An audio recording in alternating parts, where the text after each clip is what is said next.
On se retrouve pour une nouvelle vidéo inspirée par le concours d'admission de l'École polytechnique de Paris. Donc c'était le concours d'admission de 2020 du printemps, de la deuxième session du printemps. Donc je ne sais pas vraiment trop à quoi ça correspond, mais je pense que c'est le concours international. Bon, on peut directement démarrer. Donc pour cette vidéo, je te propose avec moi de résoudre l'exercice 2 de cette année. Je vais me rassurer de mettre le lien de l'énoncé en commentaire. La plupart du temps, je l'oublie. Donc, si tu veux avoir accès au lien que tu ne le vois pas dans la description, n'hésite pas de m'envoyer un gentil commentaire pour me le rappeler. Donc, pour cette question, on nous rappelle la définition de l'exponentielle d'une matrice. Dans l'exponentielle d'une matrice, c'est la somme de k à 0 à l'infini de cette matrice au k à puissance k divisé par k factoriel. En gros, c'est juste le développement de Taylor, mais bon, ça marche que avec des fonctions, mais ça marche aussi avec une matrice autour de 0. C'est plus ou moins comme ça que moi je définis ça. Et si on donne un petit rappel qui est super intéressant et super pratique, qui nous dit que si Mn est égal à Nm, en gros ces deux matrices commutent entre elles, alors l'exponentielle de m plus n te donne exponentielle de m fois exponentielle de n. Ça, c'est souvent un peu pratique quand tu fais de la programmation et que tu développes des algorithmes de résolution d'équations différentielles, où tu as par exemple deux types d'opérateurs et les deux opérateurs se trouvent dans la même exponentielle, mais les deux opérateurs ne se traitent pas forcément de la même façon. Généralement, c'est intéressant de séparer les deux en exponentielle de m fois exponentielle de n, et ensuite d'appliquer des algorithmes qui vont traiter l'exponentielle de m une fois, ensuite l'exponentielle de n une deuxième fois. Et généralement, c'est deux fois difficile de traiter les deux ensemble. Donc, un exemple, c'est par exemple dans l'algorithme de Fourier Split Method. C'est une des méthodes que j'applique au cours de mon mémoire. Donc, j'ai trouvé ça un peu drôle de retomber sur ça. Donc, pour le point 1, je dois démontrer que la dérivée de exponentielle de t a par rapport à t égale à 0 te donne a. Donc, on a l'équivalent pour des scalaires. Si tu as exponentielle de t fois a, où a c'est un scalaire et t c'est une variable, tu dérives par rapport à t, tu sais que ça te donne exponentielle a fois exponentielle de t fois a. Et si tu évalues ça en 0, tu retrouves juste, non, en 0, tu penses en 0, tu retrouves juste a. Donc ça c'est l'équivalent si a était un scalaire. Ensuite je dois démontrer que si a est une matrice antisymétrique, alors que l'exponentielle de m est orthogonale. Ok, on peut directement commencer. Donc moi je te propose de commencer avec le point A. Je dois démontrer que la dérivée de exponentielle de t a en t égale à 0 vaut a, sachant que a ici c'est bien une matrice. Donc toi ici ils ont fait une faute, ils disent pour toute matrice M, après ici on te parle d'une matrice A. Je pense qu'il voulait dire pour toute matrice A appartenant à MR, on a que voilà.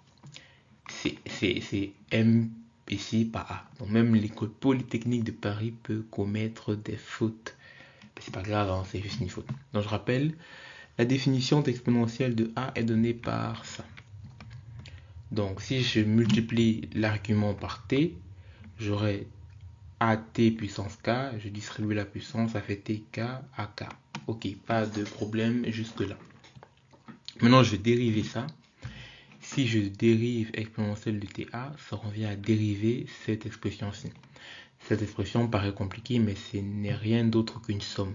Donc tu sais que la dérivée d'une somme, c'est la dérivée de chaque élément. Donc plutôt que de briser la somme, je vais juste dire qu'en fait je dérive les éléments de cette somme. Ça c'est ok parce que l'opérateur dérivation est un opérateur qui est linéaire. Ça je pense que tu le sais. Ok, si tu sais ça, alors ça va.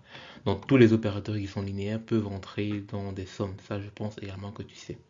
Ok, ça va, ça tu sais. Ok. Dérivée de t exposant k, c'est tout simplement k fois t k moins 1. Ça, je pense que tu sais également dériver x puissance n. Ok. Ensuite, qu'est-ce que je fais de ça? Donc, ensuite, avant de poursuivre, je vais faire un peu quelques petites simplifications. Ici, tu vois que si je remplace par exemple k par 0, donc j'évalue ça en 0, j'aurai 0 fois a puissance 0. Par convention, je ne l'ai pas dit, mais a puissance 0, ça va être la matrice identité, tk-1, donc t puissance moins 1 divisé par 0 factoriel. 0 factoriel, c'est 1. Ce qui est perturbant ici, c'est le t exposant moins 1. Si t ici est égal à 0, ça fait 0 exposant moins 1, ça fait 1 sur 0, c'est indéterminé. Si t est différent de 0, à chaque fois que je multiplie 0 par un nombre, ça fait tout le temps 0. Donc je vois que je vais devoir sauter l'indice 0 pour deux raisons. Première raison, c'est que si t vaut 0, c'est indéterminé. Donc ça va faire que la série diverge. Et si t est différent de 0, à chaque fois ça va valoir 0. Donc je peux juste dire que ok, je commence à 1. Et du coup, k factoriel c'est quoi? C'est k fois k moins 1 factoriel. Et je peux simplifier les k comme ça. Et je vais simplifier les k bien sûr si je suppose que k est non nul, sinon ça pose problème de diviser 0 par 0.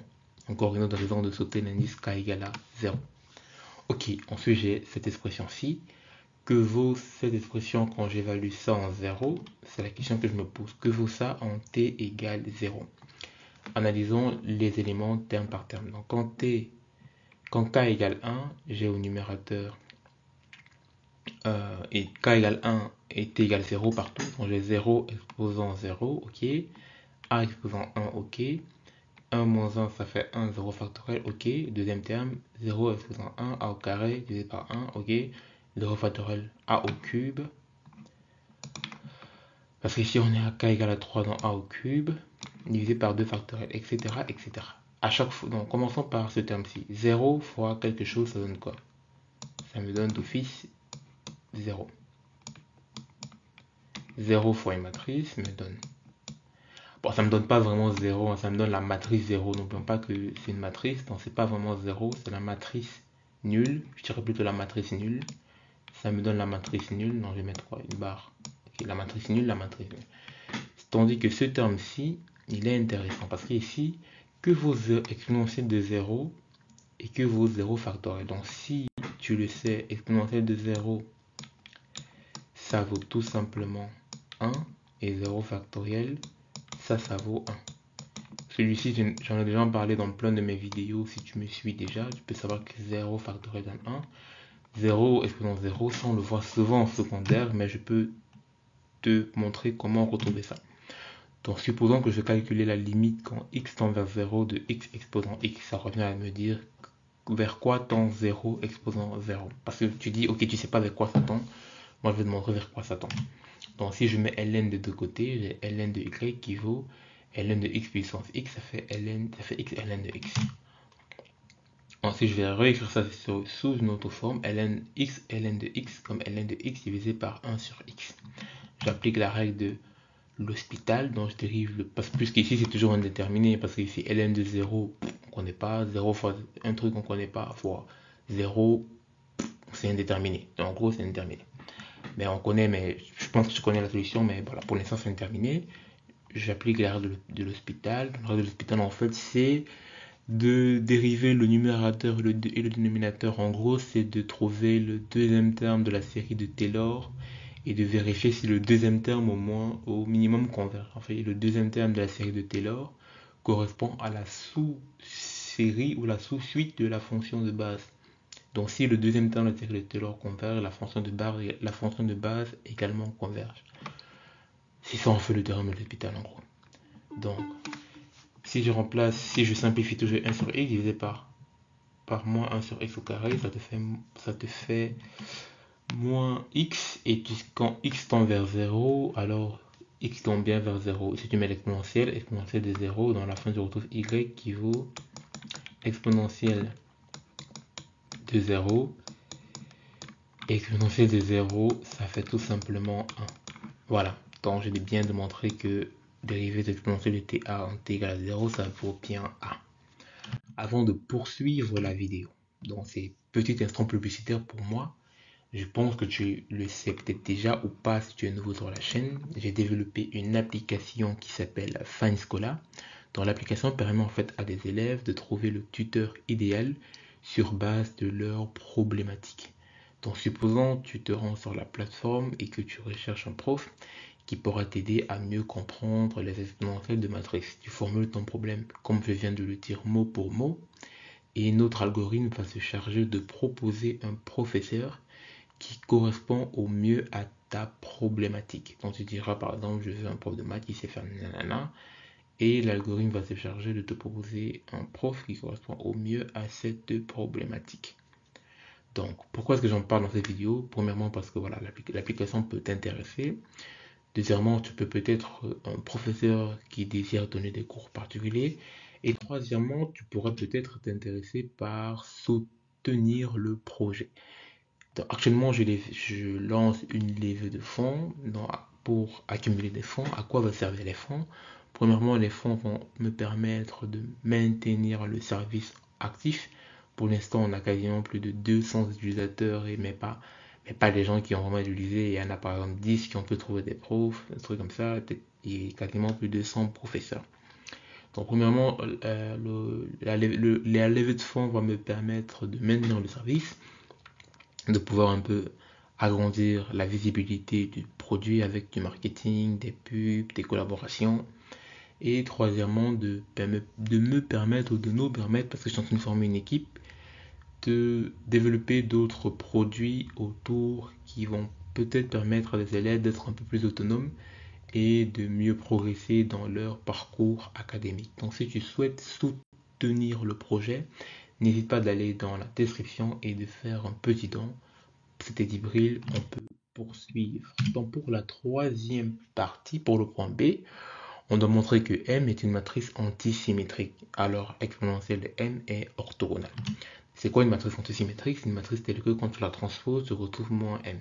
C'est quoi la transposée d'une matrice? Transposer les matrices revient à changer les lignes par les colonnes. Donc en gros, supposons que la matrice M a des éléments MIJ.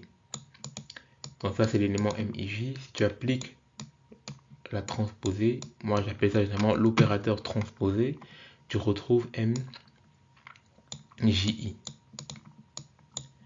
Ça veut dire en fait que si T est l'opérateur qui transpose, TIJ te donne MJI. Ça s'appelle l'opérateur, moi j'appelle ça l'opérateur transposé. L'opérateur transposé, en français on dit l'opération de transposer. Chaque opération sont liées à des opérateurs. Bon, ça fait sens.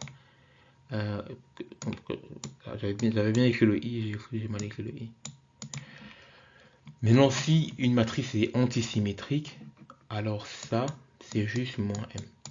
Ça, c'est un truc qu'on voit souvent, c'est juste moins MIJ. Ça, c'est un truc qu'on voit souvent en mécanique quantique. Dans mécanique quantique, on a ce qu'on appelle des états qui décrivent des systèmes. Par exemple, on a la fonction d'onde qui décrit l'état dans lequel se trouve une particule quantique, disons des électrons. Et les électrons appartiennent à une famille qu'on appelle des fermions. Et généralement en mécanique quantique, on va dire que la fonction d'onde ou la fonction d'onde des fermions est antisymétrique. Ça veut dire en fait que quand tu appliques l'opération de permutation, tu retrouves moins la fonction d'onde. Bon, on appelle pas ça en mécanique quantique un peu avancée, on appelle ça fonction d'onde, on appelle ça l'état. Donc l'état des fermions, dans ce qu'on appelle lui, je connais le nom, l'état des fermions est antisymétrique. Tandis que l'état des bosons est plutôt symétrique. Donc si tu transposes, tu retrouves la même chose, c'est symétrique. Et les fermions sont antisymétriques. Et une matrice, en gros, c'est plus ou moins l'état d'un système. Tu peux décomposer, tu peux écrire l'état d'un système sous forme matricielle. Bon voilà, c'était un petit parallèle, parce que voilà, je suis physicien d'un côté, je suis ingénieur physicien, et j'aime bien faire le parallèle entre la physique et les maths, parce que pour moi, les maths, ce n'est rien d'autre qu'un outil. Tu auras peut-être pu le constater dans ma façon de résoudre les problèmes. J'approche vraiment les problèmes de façon très pratique.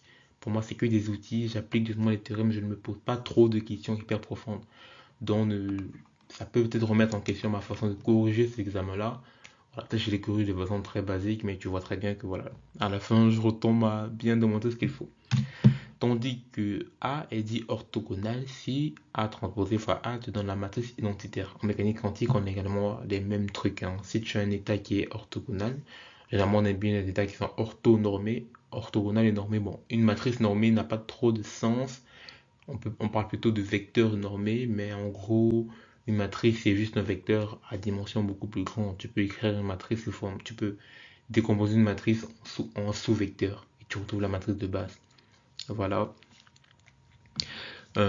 Généralement, ça qu'on fera en programmation. En programmation, il n'existe pas vraiment de matrice, il n'y a que des listes. Et les listes, c'est un peu comme des vecteurs, mais bon, bref. Donc, appelons du coup A exposant de M. Comme ça, si si M est symétrique, alors A va bien être orthogonal. Du coup, ce qui revient à vérifier l'expression que j'ai écrite ici. Donc, si je transpose M, ça revient à dire que A transposé, c'est exponentielle de M transposé. Mais M, c'était quoi? M, c'était la somme de M. J'ai oublié une puissance ici. Puissance K. La somme de M puissance K, c'est K factoriel. K est allant de 0 à l'infini, donc je dois transposer ça. Donc, je peux dire que la somme des matrices transposées, c'est juste la somme. Dans la somme de tous les matrices transposées, c'est juste le fait de transposer l'élément d'une matrice. Pourquoi? Parce que la transposée, c'est un opérateur qui est linéaire. Si les deux éléments que tu additionnes ont bien sûr la même dimension, c'est qui est notre cas ici. Donc, en gros, A plus B transposé, c'est A transposé plus B transposé. Ici, je ne dois même pas préciser que A et B ont la même dimension parce qu'ici, c'est d'office juste. Tu ne peux pas additionner deux matrices qui n'ont pas la même dimension. Tandis que A fois B transposé, c'est A transposé. C'est A, B transposé, c'est B transposé fois A transposé. Donc ça, c'est juste un bonus pour complémenter les propriétés. Bon, ici, ça marche même si ils n'ont pas, même si c'est pas du N fois N. Ça doit juste, dans les dimensions, doit juste matcher. Donc ça peut être du style M fois N. Et l'autre doit d'office être N fois, disons, une autre dimension P. Et la dimension à la fin te donne N fois P. Ça, c'est pour ça, la dimension, c'est ici. Tandis que lui, la dimension va être plutôt opposée. Tu le vois d'autrement, ça va plutôt être une dimension.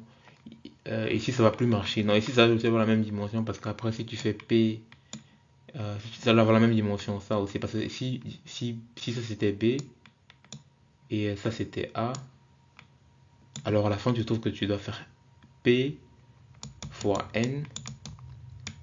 Et comme tu as transposé, ça fait P, ça fait NP.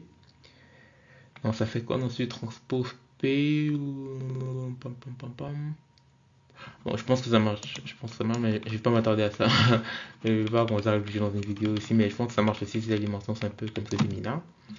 Donc, alors je remplace tout. Du coup, donc, je sais que du coup ça revient à l'exponentielle mt. Et comme m était antisymétrique, ça fait moins 1. Ok. Ensuite, je calcule AT. A transposé fois A, ça fait exponentielle de M transposé fois exponentielle de M. On a déjà démontré que ça c'est exponentielle M moins 1. Produit des exponentielles, c'est la somme des exponentielles. M moins 1, ça fait la matrice, non, c'est pas 0, mais c'est la matrice nulle. Et exponentielle de la matrice nulle, c'est la matrice identité. Donc, si tu veux te rassurer que tu as bien la matrice identité, tu peux regarder la définition qu'il y a ici. Tu vois que si tu remplaces M par la matrice nulle, à chaque fois en fait, donc, ce que j'aime pas trop dans la notation ici, c'est que ici il faut définir la convention d'office que M que exponentielle de 0 te donne la matrice identité. Ça, il faut définir ça. Ou alors d'écrire explicitement chaque terme fois la matrice identitaire. En gros, c'est une autre façon. Dans chaque terme fois la matrice identitaire. Donc, c'est ça que j'aime pas trop dans leur convention ici. Mais bon, soit. Ça marche aussi également bien. On aurait dû bien d'abord travailler sur ça au début de la vidéo. Ça, c'est facile à démontrer. Ça, c'est même par définition.